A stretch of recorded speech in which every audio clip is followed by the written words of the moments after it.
當全球目光仍停留於傳統製造，一場萬億級嘅產業躍遷，一張宏大嘅藍圖正在重塑大灣區經濟版圖。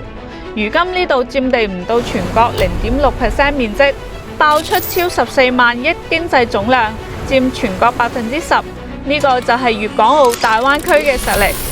喺全球賽道上，粵港澳大灣區早已完成對標轉向創標，而東莞早已成為粵港澳大灣區東部嘅重要節點。2024年 GDP 達1.22萬億元，今年2025年第一季度實現財政收入223.75億元，按年升3.6%。經濟底盤穩陣，呢個新引擎真係夠晒馬力。宜商宜業宜居係東莞打出嘅3大王牌。規劃獲批嘅地鐵3號線全線開通後，直駁東莞主城區同深圳地鐵網，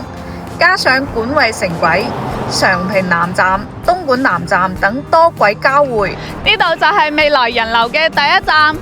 嚟自世界500強嘅綠地集團更懂其中嘅含金量。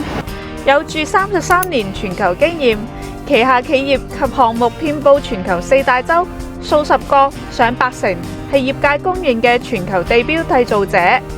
今次落址東莞市中心最繁華嘅十字路口，承恩兩條大動脈，環上南路、常平新城大道在此交匯，打造約35萬方地標綜合體綠地大都會領域，位於呢個十字中軸嘅價值軸點上。樓下約13萬方 CC Park 生態購物公園同常平天虹購物中心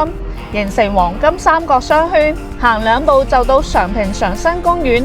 連4A 級超級旅遊 IP 隱然山莊就喺隔離，一個季度超過41萬人次，消費同休閒流量都唔使愁。呢個35萬方嘅地標綜合體設計風格借鑑咗南加州帕薩迪納嘅科羅拉多購物中心，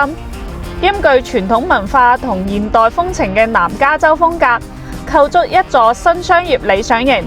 除商業外，仲有酒店式辦公產品組團，本次推出南區公寓，建面約35到90平黃金戶型。方正通透，呢度可以辦公，可以自住，可以出租，仲可以委託酒店管理公司進行無憂託管，都十分之方便。眼光長遠者向來懂得穿越週期，而選擇唔單止係買一個單位，而係買成個區域嘅未來。